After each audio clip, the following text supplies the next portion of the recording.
The Kolbrin Bible, read to you by Nick Andrew Hurley. Part 2, Chapter 4, The Deluge. It is written in the great book of the Firehawks that Earth was destroyed twice, once altogether by fire and once partially by water.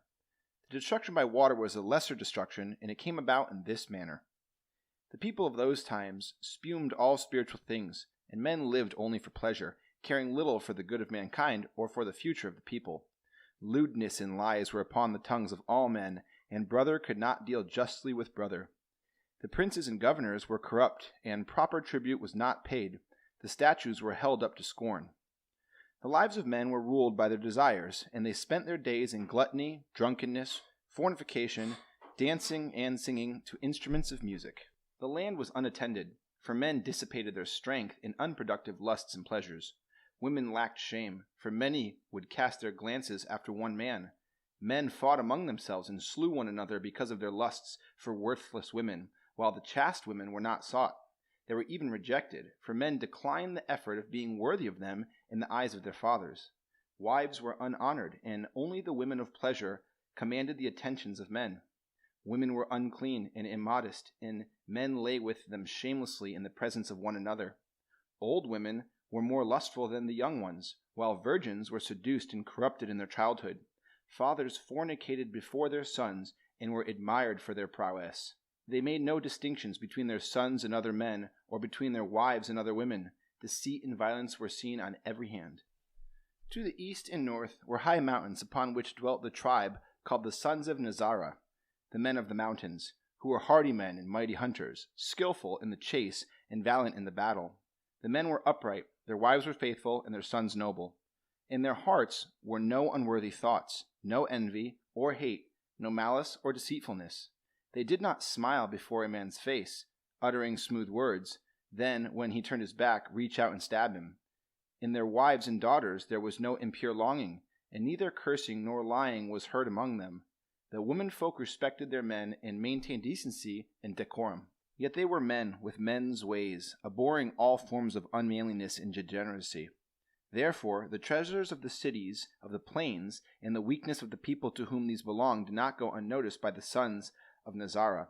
So they said among themselves, "Let us go down and do a good deed among these people. Let us show them the ways of men who are strong, making them slaves and possessing ourselves of their goods." This talk continued among the men in the marketplaces and gatherings until they were stirred up to the deeds, and they gathered together a war band of fighting men. The mountain men chose leaders from among themselves, after their custom, and prepared to fall upon the soft-living people of the plains and become their masters. When the chiefs of the mountain men saw what was happening, they became wroth and ordered their men to return to their flocks and pastures. The chief of chiefs stood up before the gathering war band and said, "It is our decree that this thing shall not be done. You must not go down from these mountains bringing the sword to these people. Leave them alone, as rotted fruit is left on the tree to wither and die. Leave them to follow their own ways a little longer, and in the fullness of time they will destroy themselves. Make no widows among your own people. If you go down there carrying fire and sword, you may find a trap laid for you among the flesh pots. The attractions of their pleasure and the temptations of their luxury is, to strong men such as you, like the lure of a flame to a moth. Do not lay yourselves open to destruction, even though the manner of its accomplishment be pleasant. If you must destroy these people, then destroy utterly, so nothing remains. They are many, while we are few, and though by the keen, hard-hitting sword we may prevail in battle, yet might we not be lost under a deluge of soft feathers? Will you be wise enough to sup on the milk and honey without being drowned in it?" For a time the fighting men heeded the words of their chiefs, for they were neither willful nor reckless, but there were some among them who went down to the plains in peace. They returned with tales of treasures and pleasures awaiting below, reporting that the time was ripe for an attack. The warmen hired by the landowners having departed, for in those days the gods of Sharipika strove against the gods of Elishur and Ladek. Then the fighting men disregarded the commands of their chiefs, and choosing war captains from among themselves, went down and fell upon the people of the plain.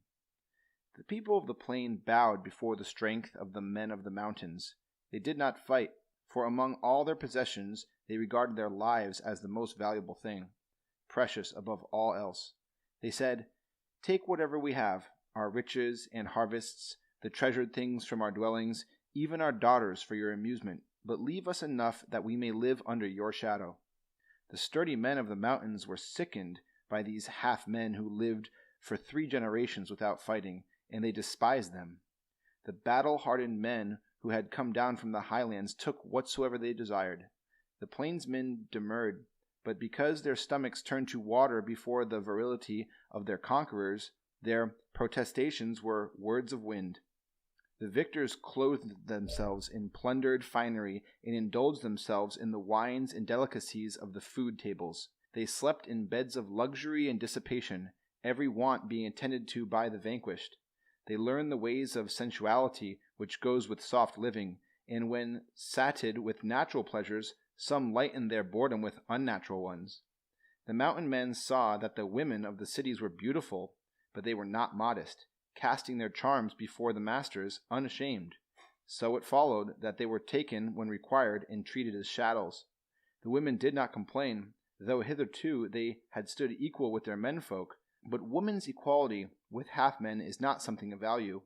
With women like this, the men placed no restraint on their lust, and went from excess to excess. The women, rejoicing in the strength and vigor of the men, said among themselves, "Here are men indeed, such as we have not known before." Then, in the manner of women, they turned away from their own men, and from the households of their husbands and fathers, for now they despised them. They threw off all womanly restraint, and grappled with the victors like ravening beasts, and the strong were vanquished by weakness. Always do women behave thus when their menfolk are defeated in battle. It is for this men fight. None came to do battle with the victors, for they who had fought for the gods had destroyed themselves, and in the fullness of time the victors too were destroyed by the fleshpots, by fornication and drunkenness, by ease and luxury.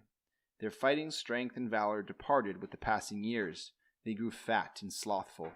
They who had come down in manly array to fight and win, who could not be challenged in battle by the lesser men of the plains, were eaten up in the mansions of pleasure, in the drunken booths, with music, wine, and fine linen. Upon the mountain, and in the mountain homes, there was weeping and sadness among the women. Fields were untilled, and cattle strayed away, sheep went unplucked. The best craftsmen were gone, and few remained willing to learn their skill. The teachers of learning taught no more. The gnarled hand that had wielded the sword and terrorized the foe now plucked the strings of psaltery and lyre. The rogue jenkins and corselets were cast off, and now garments of fine linen dyed purple and crimson. Men arrayed their softening bodies in gaudy attire and bathed in scented waters. They rejected their own women for those of the cities, whose hands and feet were stained with bright colors and whose faces were marked with blue. One day, from afar off came 3 men of Ardis, their country having been stricken by a mountain burst. They were worshippers of the one God, whose light shines within men, and when they had lived in the 2 cities for a number of days, they were stirred up in their hearts because of the things they saw. So they called upon their God to see these evil things. Their God sent down a curse upon the men of the cities, and there came a strange light in the smoky mist which caught at the throats of men.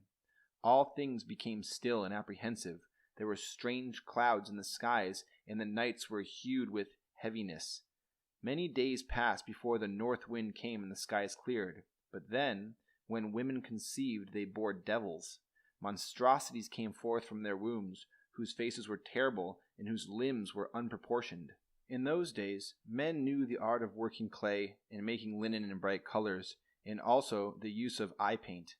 They had knowledge of herbs and magic, of enchantment, and the wisdom of the book of heaven, the knowledge of signs and omens, the secrets of the seasons, of the moon and the coming of waters. The remnants of the sons of Nazara remained upon the mountains which are against Ardis, by the land about the encampment of Lamach. In Ardis there were wise men filled with the inner wisdom, who read the book of heaven with understanding and knew the signs. They saw that the deeds of men in all the lands about the mountains had brought them to their hour. Then the day came when the lady of the night changed her garment for one of a different hue, and her form swept more swiftly across the skies. Her tresses streamed about behind in gold and copper, and she rode in a chariot of fire. The people in those days were of great multitude, and a loud cry ascended into the heaven. Then the wise men went to Sharapik, now called Sharapesh, and said to Sisuda the king, Behold, the years are shortened, and the hour of trial draws nigh. The shadow of doom approaches this land because of its wickedness. Yet because you have not mingled with the wicked, you are set apart and shall not perish. This so your seeds may be preserved. Then the king sent for Hanok, son of Hagator, and came out of Ardis, for there he had heard a voice among the reeds, saying, Abandon your abode and possessions, for the hour of doom is at hand. Neither gold nor treasure can buy a reprieve. Then Hanok came into the cities and said to the governors, Behold, I would go down to the sea, and would therefore build a great ship, that I may take my people upon it. With me will go those who trouble you, and they will take the things which cause you concern. Therefore you will be left in peace to your own enjoyment. The governors said, Go down to the sea and build your ship there, and it will be well, for you go with our blessing. But Hanok answered, It has been told to me in a dream that the ship should be built against the mountains, and the sea will come up to me. When he had gone away, they declared him mad. The people mocked him, calling him commander of the sea, but they did not hinder him, seeing gain in his undertaking. Therefore a great ship was laid down under the leadership of Hanok, son of Hagatur, for Sisuda, king of Sharapesh, from whose treasury came payment for the building of the vessel. It was built on the lake of Namos, close by the river of gold where it divides. All the households of Hanok was there, and the household of his brother who directed the men at the task. Dwavan, captain of ships, from the land beyond Ardis, was overseer of the craftsmen. The women and children carried, and the men built. The length of the great ship was 300 cubits, and its breadth was 50 cubits, and it was finished off above by 1 cubit. It had 3 stories, which were built without a break. The lowermost was for the beasts and cattle, and their providers, and it was laid over with sand from the river. The middle one was for birds and fowls, for plants of every kind that are good for man and beast, and the uppermost one was for people. Each story was divided in twain, so that there were 6 floors below and 1 above, and they were divided across with 7 partitions. In it were cisterns for water and storehouses for food, and it was built with askara wood, which water cannot rot or worms enter. It was pitched within and without, and the cisterns were lined. The planks were edged, and the joints were made fast with hair and oil. Great stones were hung from ropes of plaited leather, and the ship was without mast or oars. There were no poles and no openings except for the hatch beneath the eaves above whereby all things entered. The hatch was secured by great beams. Into the great ship they carried the seed of all living things. Grain was laid up in baskets, and many cattle and sheep were slain for meat which was smoked by fire. They also took all kinds of beasts of the field and wild beasts, birds and fowls, all things that crawl. Also gold and silver, metal and stones. The people of the plains came up and camped about to see this wonder. Even the sons of Nazara were among them, and they daily mocked the builders of the great ship. But these were not dismayed, and toiled harder at the task. They said to the mockers, Have your hour, for ours will surely come. On the appointed day, they who were to go with the great ship departed from their homes and encamped. They kissed the stones and embraced the trees, and they gathered up handfuls of earth, for all this they would see no more. They loaded the great ship with their possessions, and all their provender went with them. They set a ram's head over the hatch, pouring out blood, milk, honey, and beer. Beating upon their breasts, weeping and lamenting, the people entered the great ship and closed the hatch, making it secure within. The king had entered, and with him those of his blood, in all 14, for it was forbidden that his household go into the ship. Of all the people who entered with him, 2 understood the ways of the sun and the moon, and the ways of the year and the seasons. 1 the quarrying of stones, 1 the making of bricks, and 1 the making of axes and weapons. 1 the playing of musical instruments, 1 bread, 1 the making of pottery, 1 the care of gardens, and 1 the carving of wood and stones. 1 the making of roofs, 1 the working of timbers, 1 the making of cheese and butter. 1 the growing of trees and plants, 1 the making of plows, 1 the weaving of cloth and making of dyes, and 1 the brewing of beer. 1 the felling and cutting of trees, 1 the making of chariots, 1 dancing, 1 the mysteries of the scribe, 1 the building of houses and the working of leather. There was 1 skilled in the working of cedar and willow wood. and he was a hunter, one who knew the cunning of games and circus, and he was a watchman. There was an inspector of the water and walls, a magistrate, and a captain of men. There were 3 servants of God. There was Hanok and his brother and their households, and Dwavan, and 6 men who were strangers. Then, with the dawning, men saw an awesome sight. There, riding on a great black rolling cloud, came the destroyer, newly released from the confines of the sky vaults, and she raged about the heavens, for it was her day of judgment. The beast with her opened its mouth and belched forth fire and hot stones and vile smoke. It covered the whole sky above, and the meeting place of earth and heaven could no longer be seen. In the evening, the places of the stars were changed. They rolled across the sky to new stations. Then the floodwaters came.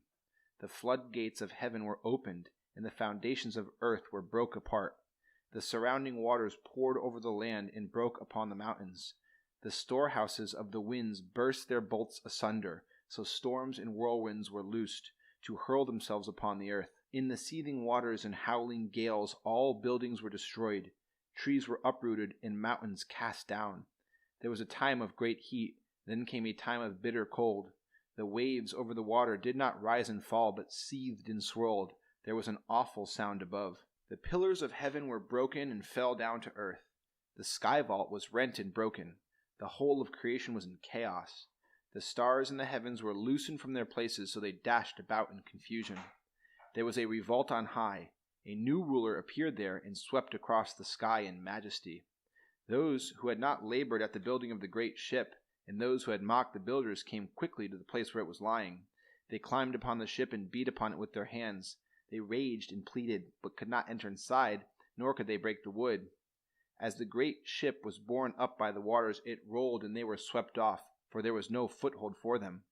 The ship was lifted by the mighty surge of waters and hurled among the debris, but it was not dashed upon the mountainside because of the place where it was built. All the people not saved within the ship were swallowed up in the midst of raging confusion, and their wickedness and corruption was purged away from the face of the earth. The swelling waters swept up to the mountain tops and filled the valleys. They did not rise like waters poured into a bowl, but came in great surging torrents. But when the tumult quietened and the waters became still, they stood no more than 3 cubits above the earth. The destroyer passed away into the fastness of heaven, and the great flood remained for 7 days, diminishing day by day as the waters drained away to their places. Then the waters spread out calmly, and the great ship drifted amid a brown scum and debris of all kinds. After many days the great ship came to rest upon Kardu, in the mountains of Ashtar, against Nishim, in the land of God. End of chapter 4.